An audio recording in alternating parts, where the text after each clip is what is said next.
Katakan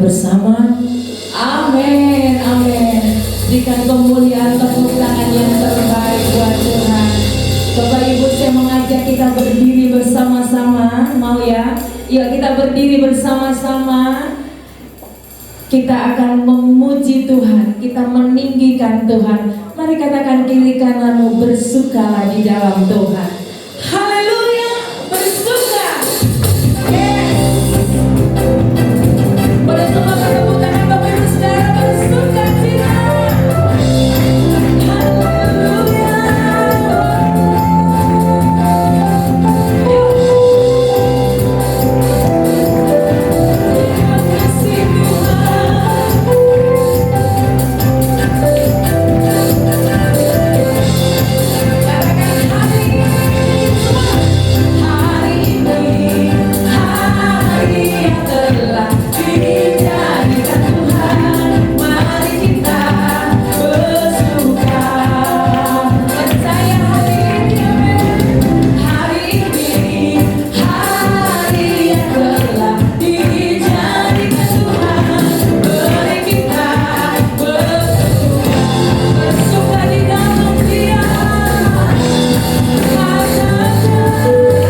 molek, ayo bersukacita.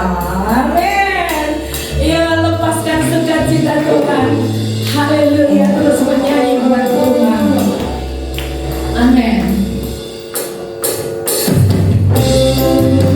Ayo kita menyanyi buat Tuhan ya. Come on. Yo.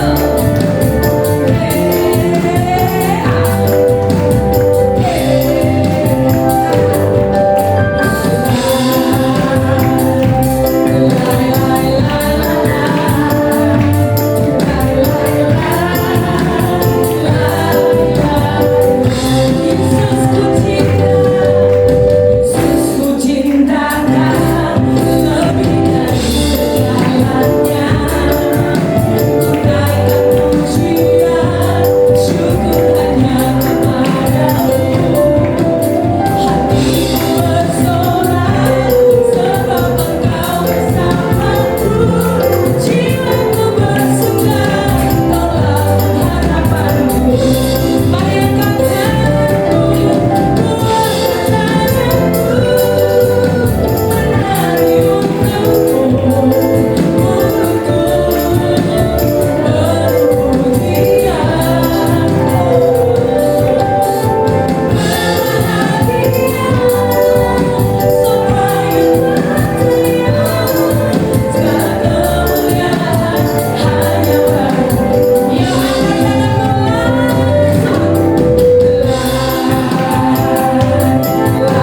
hadapan hadirat Tuhan. Pejamkan matamu, angkat rohmu lebih lagi kepada Tuhan. Haleluya, jiwa kami bersuka memilikimu.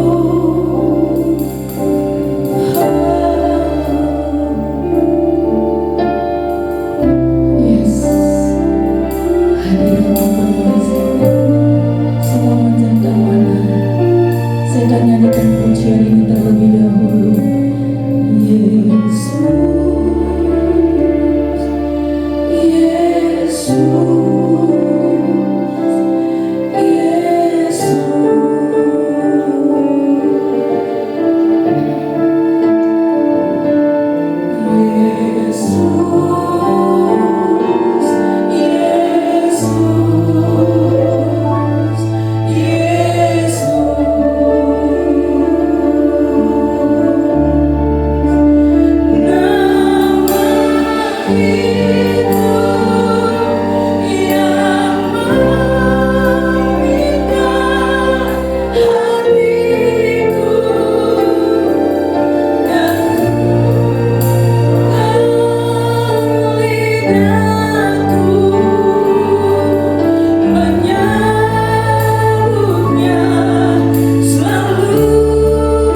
Tuhan untuk anugerah yang sudah Engkau berikan kami. Terima kasih Tuhan, kami ada sampai saat ini semua karena anugerah-Mu. Mengucap syukur, terima kasih untuk semua yang Tuhan sudah berikan untuk kami semua. Sekarang kami berdoa, Tuhan boleh mengeluarkan isi hati-Mu lewat anak-Mu ini yang berbicara malam ini. Dan juga kami berdoa untuk setiap telinga yang mendengar, Tuhan urapi, Tuhan tolong sehingga mengerti isi hati Tuhan. Dalam nama Tuhan Yesus kami berdoa dan mengucap syukur. Haleluya. Amin. Shalom semuanya. Selamat malam semuanya. Ya, malam ini saya mau ajak belajar yang namanya standar rohani. Ya, saya tidak akan berbicara dari sisi orang lain, tapi saya pengen gini, maksud saya pengen kita ini mencoba untuk mengerti kita ini menaruh standar kita di mana. Ya, kita ini menaruh kita ya kayak di kehidupan kita sekuler. Oh, saya hari ini omsetnya 500.000 sudah cukup. Tapi ada orang yang ngomong, wah ini tidak cukup, aku kudu omset 1 juta. Nah ini loh, ini standar ini yang harus kita terapkan di dalam kita. Gunanya apa? Supaya kita tidak stagnan. Kenapa? Kalau kita merasa standar kita terlalu rendah, kita ini tidak bisa tumbuh, saudara. Ya, saya banyak ketemu orang, saya banyak ketemu teman.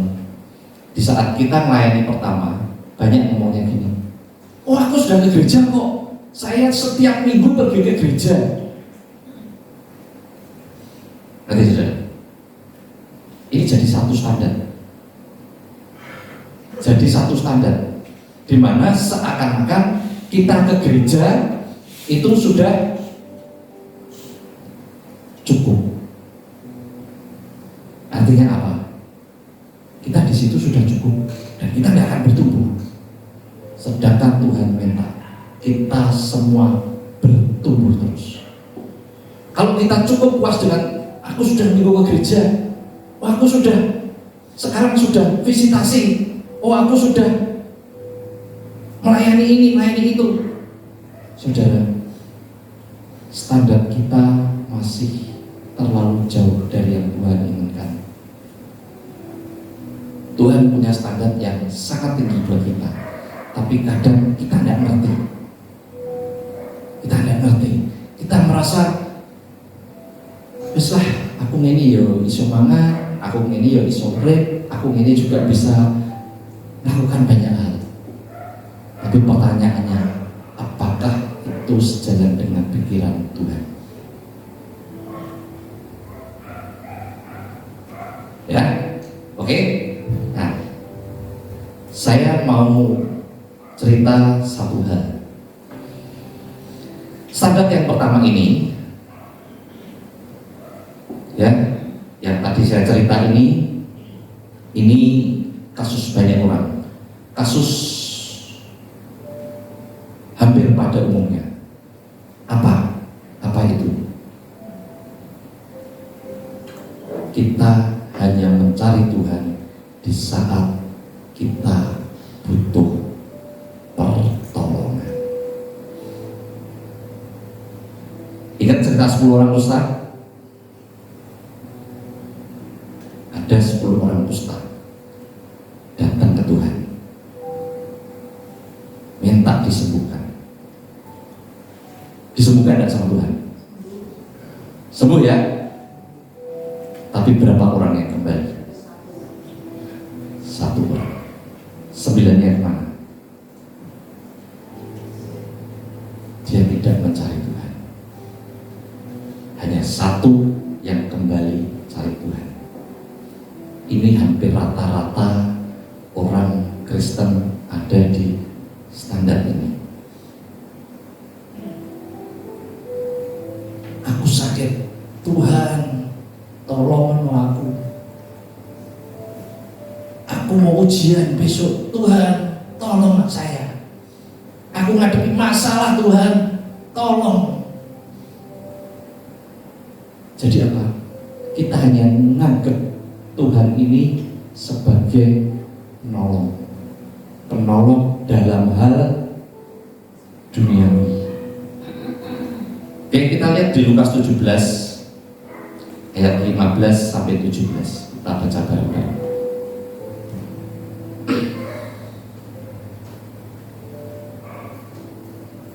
Oke, kita baca bareng-bareng ya. Ini ceritanya setelah 10 orang kusta itu disembuhkan. Ya, yang terjadi. Yuk, 3, 2, 1. Seorang dari mereka ketika melihat bahwa ia telah sembuh kembali sambil memuliakan Allah dengan suara nyaring, lalu tersungkur di depan kaki Yesus dan mengucap syukur kepadanya. Orang itu adalah seorang Samaria. Ya, pertanyaan Yesus. Lalu Yesus berkata, bukankah ke-10 orang tadi semuanya telah menjadi tahir? Di manakah yang 9 orang itu? Ya, tadi siang saya kedatangan seorang teman. Teman ini punya karunia kesembuhan dan pelepasan. Salah satu yang dia ceritakan ngomong gini, sudah biasalah jenenge wong teko njaluk didoake mari bantu ilang itu biasa. Artinya apa? Standar kita ada di posisi itu, dan itu terjadi hampir banyak orang. Kenapa saya bawa ini jadi cerita? Sekarang pertanyaan saya, apakah kita semua mau ada di standar ini? Kita mau pakai Tuhan ini hanya sebagai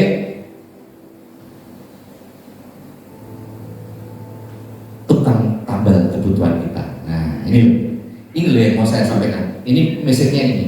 Kenapa? Karena dia akan jauh bekerja di saat kita melakukan banyak hal buat dia. Tapi kalau kita cuman, wah, saya cuma butuh melunasi utang saya butuh bulan ini, saya butuh, itu terlalu kecil buat seorang Tuhan kita untuk memberikan hal yang seperti itu. Dia bisa memberikan jauh lebih banyak, jauh lebih besar. Eman-eman enggak kira-kira? Eman-eman kan? Dia bisa memberikan banyak sekali, damai sejahtera, sukacita. Ya, dan yang harus kita pikirkan, setelah kita tidak ada nanti, dia bisa memberikan kita tempat yang paling bagus. Dan itu bukan cuma 70 tahun selama kita di sini, tapi selama-lamanya. Kalau saya berpikir, saya akan mengejar ke sana. Saya ngerti, saya sendiri belum bisa sampai situ, tapi saya pengen ngajak teman-teman semua di sini, ayo berjuang bareng. Kita naikkan standar kita. Kita terus angkat setiap standar-standar rohani kita. Jangan, wah saya sudah ke setiap minggu sudah ke gereja, saya sudah melayani ini, saya melayani itu. Jadi suatu standar iman-iman. Ya, saudara. Oh ya, jadi fase ini, fase yang menurut saya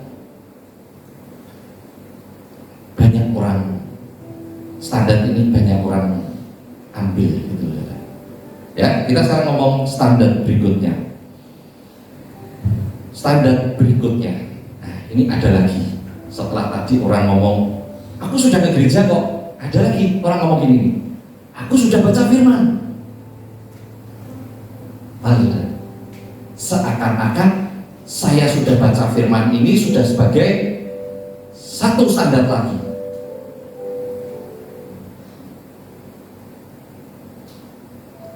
Aku ngerti kok, Injil, saya ngerti kok, Matius, Markus, Lukas, Yohanes, saya tahu kok. Nah, ini awal pertumbuhan yang bagus sebetulnya. Tapi jangan dijadikan satu standar. Di saat kita satu standar di sini, kita juga tidak akan bertumbuh. Kita akan memang naik level, betul. Kita akan naik level, mulai ngerti firman, mulai ngerti kebenaran. Tapi jangan jadi patokan ini satu tempat di mana kita harus parkir. Ya, kita baca di Lukas 2 ayat 46 dan 47. Nah, ini sebelum kita baca, saya mau cerita dulu sedikit. Ya, sebelum baca saya cerita. Ini cerita tentang Tuhan Yesus. Tuhan Yesus waktu umur 12 tahun diajak orang tuanya pergi kota Yerusalem.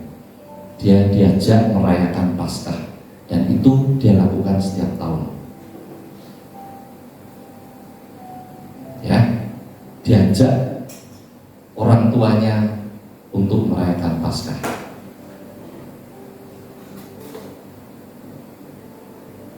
Tapi yang terjadi di sana, dia hilang, saudara. Dicari hilang, tidak ketemu, saudara. Dicari hilang, tidak ketemu.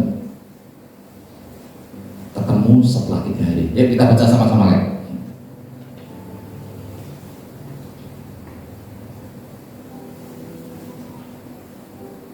Minta tolong ayatnya. Ya, kita baca sama-sama.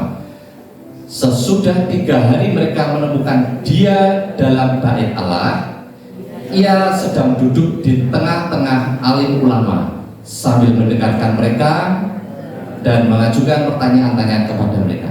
Lanjut, 47. Dan semua orang yang mendengarkan dia sangat heran akan kecerdasannya dan segala jawab yang diberikannya. Ya, cukup dulu. Ini saudara, saya mau cerita. Di saat kita mulai belajar firman, kita mengerti firman, salah satu hal yang paling bahaya itu adalah apa? Kita ini mulai merasa bisa, kita mulai ngerti, sehingga apa? Api kita tuh besar. Ketemu orang ngijili, ada kesempatan melayani, pengen melayani, di mana tempat ada melayani, saudara. Tahu saudara, Tuhan ngomong, orang baru bertobat, jangan melayani dulu, supaya tidak jatuh. Demikian juga yang namanya Tuhan Yesus. Di umur 12 tahun, lihat, semua orang heran mendengar dia akan kecerdasannya dan segala jawab yang diberikannya. Bayangin saudara, anak 12 tahun di tengah pemuka agama, dia bisa memberikan cerita, dia bisa memberikan banyak hal. Tapi apa yang terjadi di ayat 51 ya? Kita baca lagi. Ya, orang tuanya ini ngajak pulang. Ngapain nak kamu ini? Papamu kan bingung nyari kamu. Ya, akhirnya apa? Di ayat 51 kita baca. Lalu ia pulang bersama-sama mereka ke Nazaret, dan ia tetap hidup dalam asuhan mereka. Dan ibunya menyimpan semua perkara dalam hatinya. Artinya apa saudara? Biarpun dia sudah cakap, biarpun dia sudah mengerti, tapi anak ini harus ditundukkan. Anak ini harus dimuridkan. Nanti saudara, kita kan sudah mulai ngerti firman sidik, begitu ada masukan, begitu ada sesuatu hal yang harus menundukkan kita, ini sangat sulit saudara. Nanti saudara, kita akan melayani beberapa orang lah ya.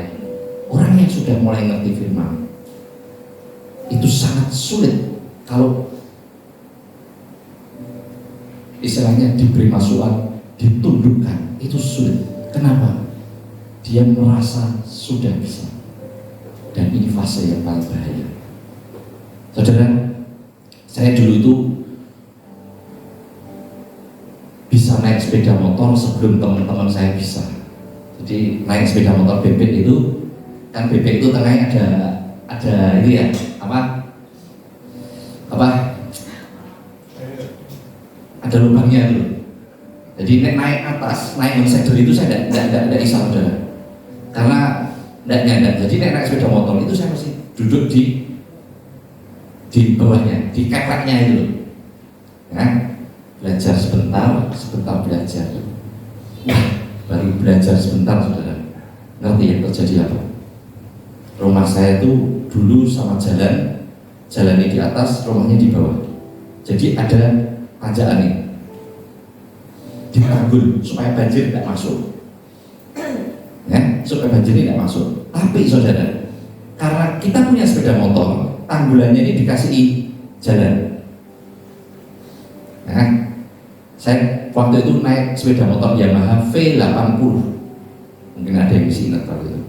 Saya naik karena rumongsone sudah bisa, tak naiki saudara dari bawah.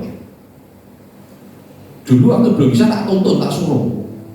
Tapi karena saya sudah mulai belajar, saya mulai bisa, tak naiki saudara, tak naiki. Begitu masuk jenggolan ini sepeda motor itu nyantol saudara.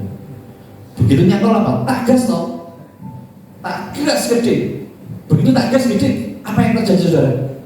Dari sana rem saudara, mabur saudara saya.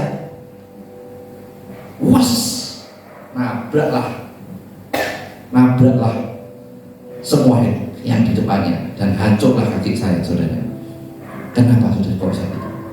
Karena saya merasa bisa. Ini loh, orang yang baru mulai belajar itu harus ditundukkan dulu saudara, harus dimuridkan. Ya kayak Yesus ini, dia sudah bisa secara materi, secara omong teknik dia sudah bisa. Kenapa? Wong alim ulama aja ngakoni kok. Tapi kenapa diajak pulang sama orang tuanya? Ini umur 12 tahun dan dia mulai dilepas waktu itu umur 30 tahun. Artinya apa? Dia harus didewasakan dulu, dia harus ditundukkan dulu, dia harus dimuridkan dulu. Ya saudara, jadi kita di saat kita sudah mulai belajar firman, kita tetap harus yang namanya tunduk. Ini kesulitan orang yang sudah mulai ngerti firman, sangat sulit ditundukkan. Kenapa? Karena merasa bisa. Saya pengen ini jangan menjadi satu standar, jangan jadi standar. Di saat ini standar sudah masuk ke kita, ya sudah standar ini, dan ini akan bahaya bagi kita. Ya, oke. Standar berikutnya, lah ini saudara, semakin jauh lagi. Ya, standar berikutnya orang yang sudah lebih menguasai teologi. Dia sudah ngerti, sudah melewati masa-masa yang tadi. Jadi dia sudah melewati masa tadi, melewati masa merasa bisa, dia melewati. Dia mulai ngerti teologi ya. Dia mulai ngerti yang namanya Alkitab. Dia mulai ngerti yang namanya firman saudara. Ya, artinya apa? Dia sudah melewati masa pemuridan. Ya, dia bisa melewati masa yang tadi, dia masuk ke standar berikutnya. Tapi apakah di sini sudah cukup? Nah, kita belajar dulu. Kita belajar bareng-bareng supaya kita tidak sampai di sini toh, gitu ya. Yuk. Satu hal, salah satu tokoh Alkitab yang menurut saya pengenalan Tuhan dan lain-lainnya, kedekatannya sama Tuhan baik adalah Daud, saudara. Daud ini seorang penyembah. Di mana tempat dia bermazmur, di mana tempat dia melakukan worship buat Tuhan. Dan hati Daud, hati yang menyenangkan Tuhan. Oke? Suatu ketika Daud ini mengalami 3 tahun kelaparan di dalam kerajaan. Posisi dia waktu itu, dia sebagai raja. Artinya apa? Dia yang bertanggung jawab. Ya kayak kita kepala keluarga. Di saat keluarga kita ada bencana, Kita tonjol. Apa yang dia lakukan? Kita baca di 2 Samuel 21 ayat 1. Yuk, kita baca bareng-bareng. Dalam zaman Daud terjadilah kelaparan selama 3 tahun berturut-turut. Lalu Daud pergi menanyakan petunjuk Tuhan. Berfirmanlah Tuhan, pada Saul dan keluarganya melekat hutang darah karena ia telah membunuh orang-orang Gibeon. Berarti sudah bisa nangkep? Jadi gini, di saat kelaparan itu terjadi, Daud itu tanya sama Tuhan, Tuhan, apa toh? Tuhan kan omong menyertai aku, memimpin aku, kenapa kok terjadi kelaparan? Ini kan tidak sesuai janjimu gitu loh. Dia pertanyakan ini ke Tuhan. Ini kan tidak sesuai janjimu. Nah, ternyata Tuhan menjawab apa? Pada Saul dan keluarganya melekat hutang darah karena ia telah membunuh orang-orang Gibeon. Artinya apa? Daud berani melakukan introspeksi. Tuhan, aku salah apa? Tuhan, saya ini salah apa? Kok sampai ini terjadi sama saya? Apa tujuannya dia tanya? Tujuannya dia tanya supaya kesalahannya dia bisa perbaiki. Tidak mungkin toh dia tanya kok, oh gitu toh, ya wes. Tidak mungkin. Dia tanya karena dia ingin memperbaiki apa yang sudah terjadi. Oke. Nah, sekarang kita cari tahu apa yang terjadi Saul dan orang-orang Gibeon. Ya. Pada zaman Yosua, ini kita balik lagi. Yosua itu terikat perjanjian sama orang Gibeon, khususnya suku Hewi. Jadi ini tidak usah buka, tak ceritain aja, tidak ngadap nanti waktunya. Jadi gini ceritanya.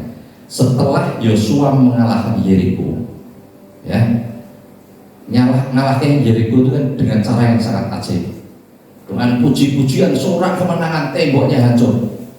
Ajaib, orang yang lihat itu waduh, wow sekali. Tembok tok bisa hancur dengan puji-pujian.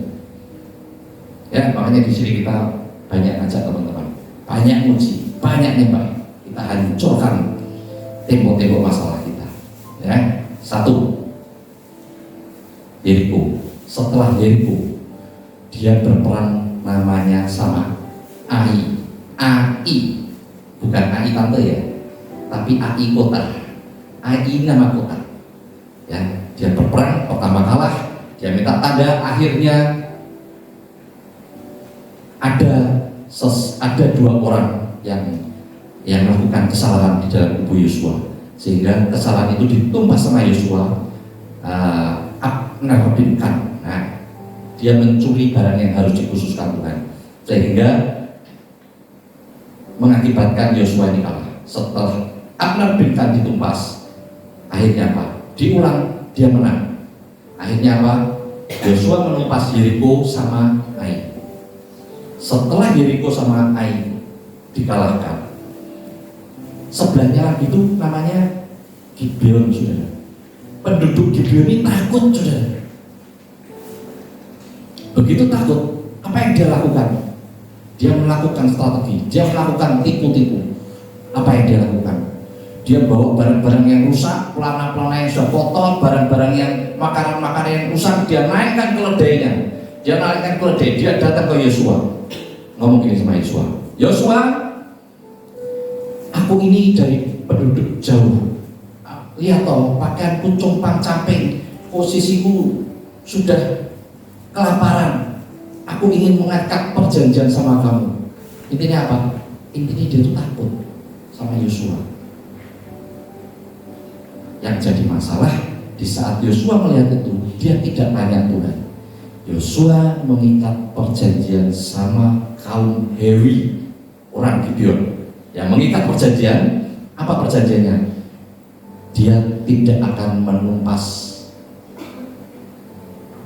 kaum ini.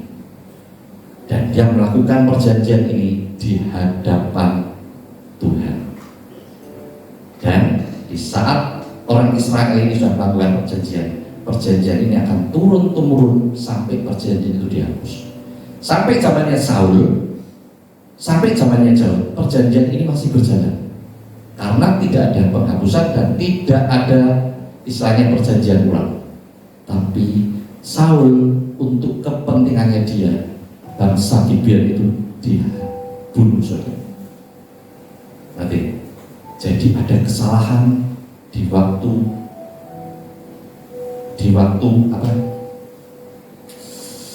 pemerintahan Saul, tapi Daud ikut menanggungnya. Tapi hebatnya seorang Daud, dia berani introspeksi, dia berani tanya sama Tuhan, Tuhan, salahku apa kok seperti ini? Salahku apa Tuhan? Kenapa aku jadi kelaparan seperti ini? Tidak sesuai janjimu. Akhirnya apa? Akhirnya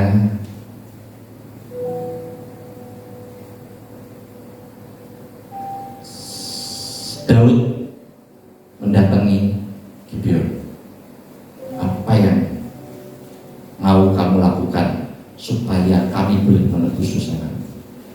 Apa yang diminta Gibeon? Gibeon minta serahkan 7 keturunan dari Saul dan aku akan membantunya. Ya, kita lihat, jangan lihat cerita balas dendamnya, saudara. Karena ini hukum Taurat. Ya, kita tidak boleh lihat hukum Taurat ini seperti apa yang kita baca. Kita harus lihat dari sisi perjanjian baru. Setelah 7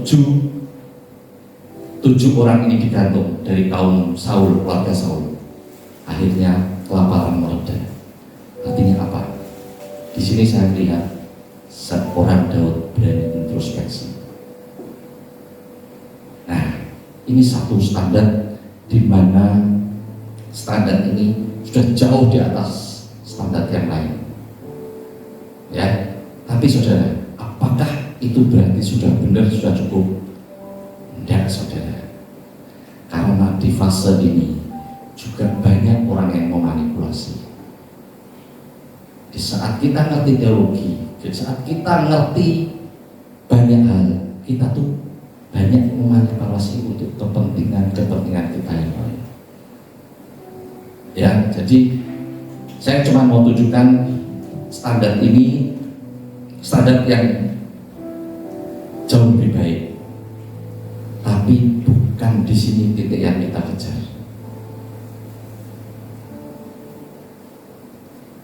Ya, ini kan sudah luar biasa. Kenapa kita tidak kejar sini? Kenapa kita tidak ke sini? Nah, kita lihat lagi satu ayat lagi. Titik mana yang harus kita kejar? Kita lihat lagi di Matius 22 36 sampai 40. Ya, kita baca sama-sama pelan-pelan saja. Guru, hukum manakah yang terutama dalam hukum Taurat? Jawab Yesus kepadanya, kasihilah Tuhan Allahmu dengan segenap hatimu, dan dengan segenap jiwamu, dan dengan segenap akal budimu. Artinya apa? Kasih ini di atas pengetahuan dan teologi yang lain. Ini hukum yang Tuhan berikan. Saya pernah menceritakan kesaksian seorang oma. Kira-kira saya khotbah beberapa waktu lalu. Ya, tapi malam ini saya akan angkat cerita itu lagi. Saya akan ceritakan ulang lagi. Kenapa? Kenapa, saudara?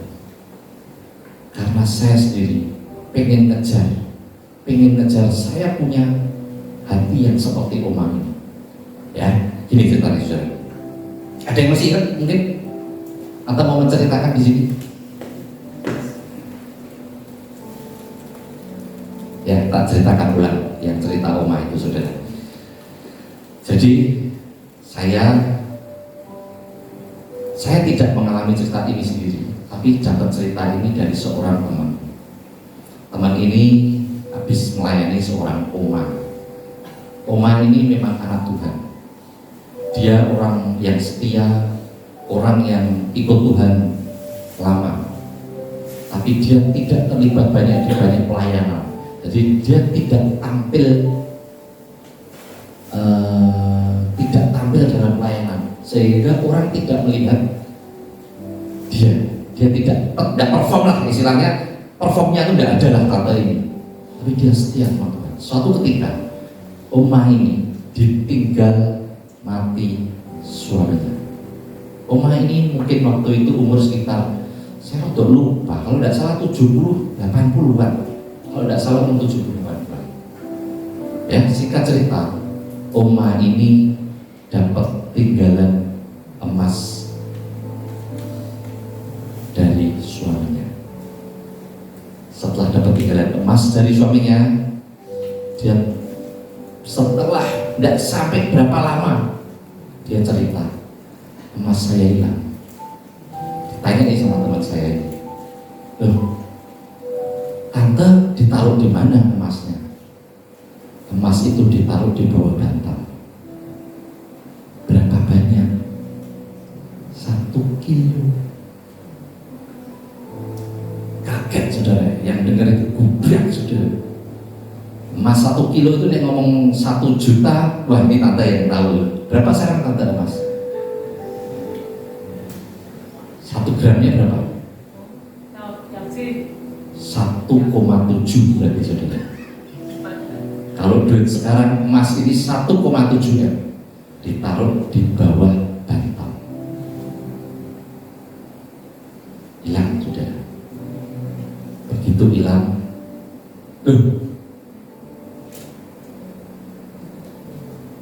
tante tidak lapor polisi? Dan sudah, tidak usah. Kenapa tidak lapor polisi? Kan orang berpikir gini loh, tante ini nanti hidupnya dari mana? Karena emas ini satu-satunya yang bisa menopang hidupnya dia berikutnya setelah ditinggal suaminya. Dia sudah ada kerja. Tante ini ngomong gini, sudahlah, tidak usah. Aku tidak punya emas, tidak apa-apa. Tapi aku masih punya Tuhan Yesus. Berarti saudara, hatinya dia sudah tidak terikat sama namanya emas, tapi hatinya terikat sama Tuhan. Dan menurut saya, tante itu tahu siapa yang ambil. Karena yang masuk rumah, masuk kamar itu cuma orang-orang tertentu. Jadi kira-kira menurut gambaran saya, tante ini betul-betul merelakan. Dia ngomong gini, ya mungkin yang ambil lagi pas butuh, sudah biar buat dia. Aduh, saya dengar cerita itu menangis saudara. Tante ini tidak bisa sharing, dia tidak bisa melayani. Mungkin suruh kesaksian aja tidak bisa, tapi dia punya hati yang luar biasa. Sudahlah, dia tidak mikir yang namanya aku uripku gimana, aku uripku gimana. Uripku cuma tergantung Tuhan Yesus.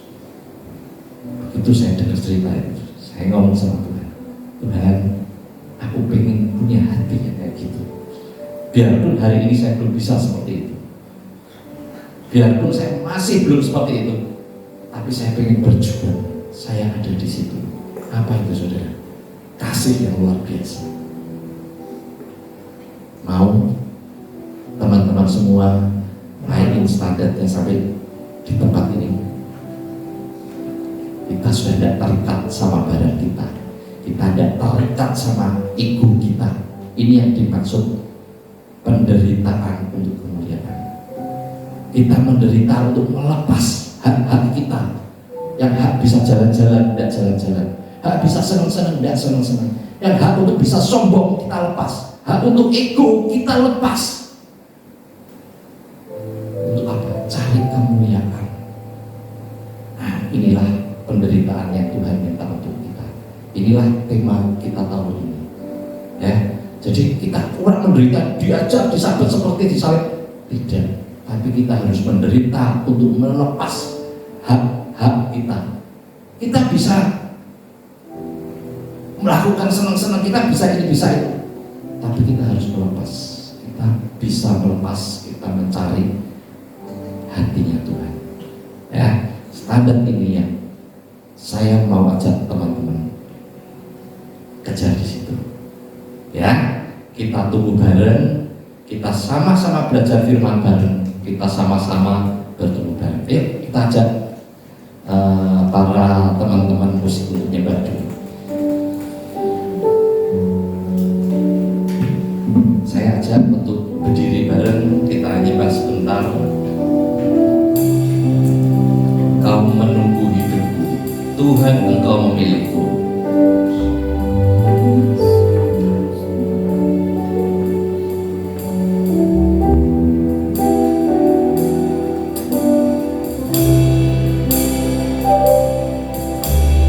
Tuhan Engkau memilihku sebelumku ada. Jemarimu yang menentuku serupa gambaranmu.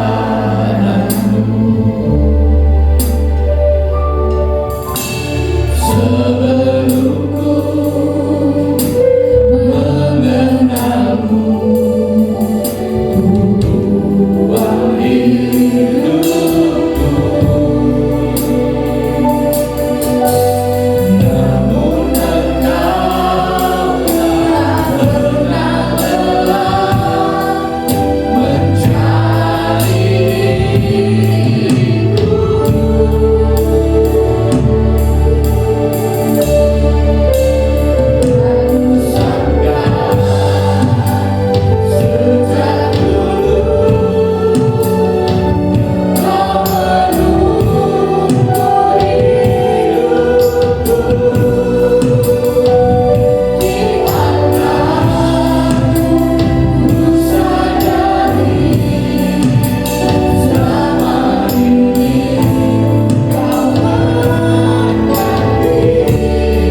apa yang Kau berikan kepada kami pada tahun ini, yaitu tahun penderitaan.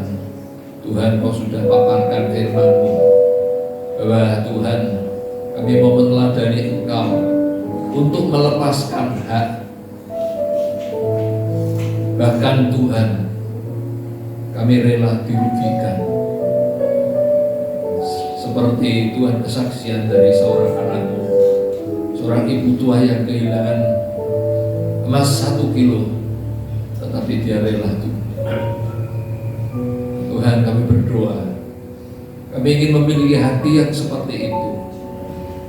Walaupun kami punya harta, tetapi kami rela Tuhan untuk tidak mempergunakannya bagi kesenangan-kesenangan kami.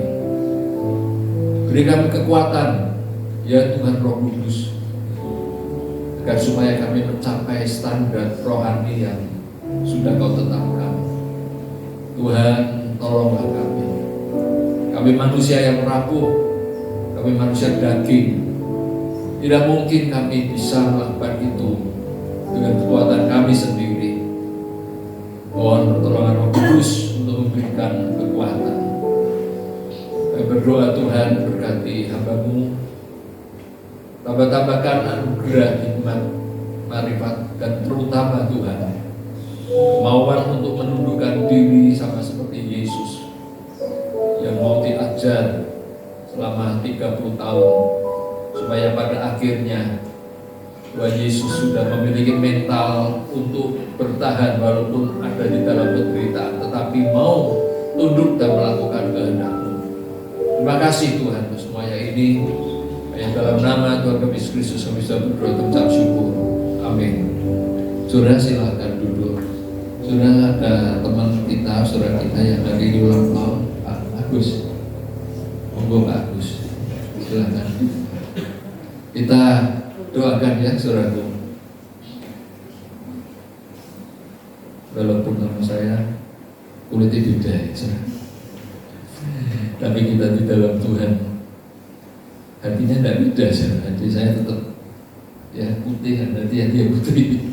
Bukan saya putih dia hitam kan, sama-sama putihnya, cuma kulitnya aja. Ya saudara, kita berdoa, kita bagi berdiri, kita angkat tangan kita, saudaraku. Kita berdoakan dengan kasih Kristus ya.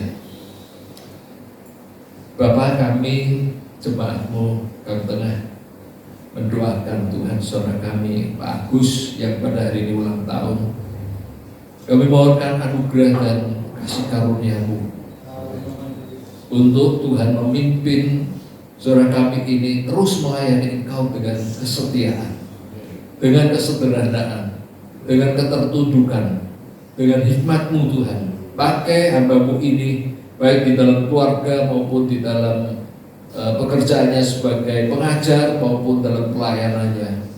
Tuhan, kami percaya sesuai dengan janji-Mu, Kau tidak akan membiarkan hamba-Mu yang melayani Kau dengan kesetiaan dan punya hati yang mau percaya berserah kepada Engkau sepenuhnya, walaupun pada satu saat mungkin akan menghadapi masa-masa kritis, tetapi hamba-Mu ini akan tetap bertahan, tetap percaya, tetap menyerahkan kepada Engkau, karena Engkau sudah berjanji akan menyertai sampai kepada kesudahan zaman.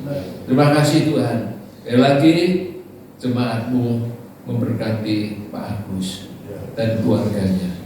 Dan sekarang saudara-saudaraku, tadakan tangan-Mu ke atas, menerima berkat yang daripada Tuhan. Saudara-saudara, pulanglah dengan anugerah berkat daripada Allah Bapa, persekutuan dengan Tuhan Yesus Kristus, dan kasih karunia dengan Roh Kudus.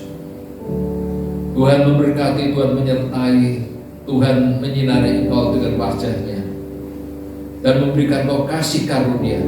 Tuhan menghadapkan wajah-Nya kepadamu dan memberikan engkau damai sejahtera mulai saat ini sampai Yesus datang pada kali yang kedua.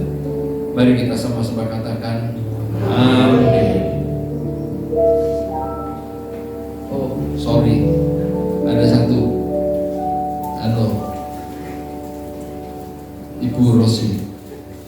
Mari ke depan Ibu Rosi, kita doakan juga. Tunggu 1-2 menit ya saudaraku ya. Kalau ini kulitnya sama dengan saya, adiknya juga sama putih. Cuman yang beda rambutnya, dia di blond, saya ada putih-putih ya. Mari kita doakan Tuhan dengan kasih. Bapak Surgawi, kami juga berdoa untuk kekasih-Mu Tuhan, yaitu anakmu Ibu Rosi.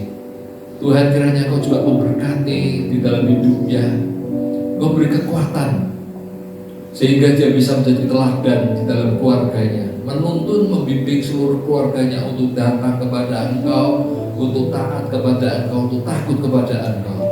Tuhan, jangan sekali pernah Kau meninggalkan dia, sertai dia selalu Tuhan, dengan anugerah, dengan kekuatan, dengan Roh-Mu yang kudus. Pimpin dia langkah demi langkah sampai ya Tuhan Engkau datang pada kali yang kedua. Terima kasih Tuhan. Sekali lagi kami memberkati hidupnya, memberkati seluruh keluarganya di dalam nama Tuhan kami Yesus Kristus. Mari kita sama-sama katakan amin. Ada lagi? Gak ada ya.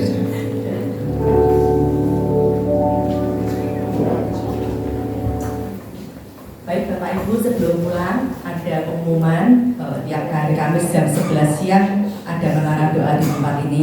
Mungkin Bapak Ibu yang ada waktu kosong, nggak ada acara, boleh bergabung di menara doa tiap Kamis jam 11 siang. Juga Kamis depan kita akan dilayani oleh hambanya Pastor Ruth Julia dari Surabaya. Jadi Bapak Ibu mungkin bisa ajak saudara-saudara, teman-teman untuk ikut beribadah di tempat ini Kamis depan. Ini Ibu Ruth Julia ini sangat luar biasa, mungkin Bapak Ibu bisa nonton di YouTube-nya ya. Mungkin itu aja pengumuman. Udah. Oke, selamat pulang, Tuhan Yesus memberkati. Sampai ketemu Kamis depan.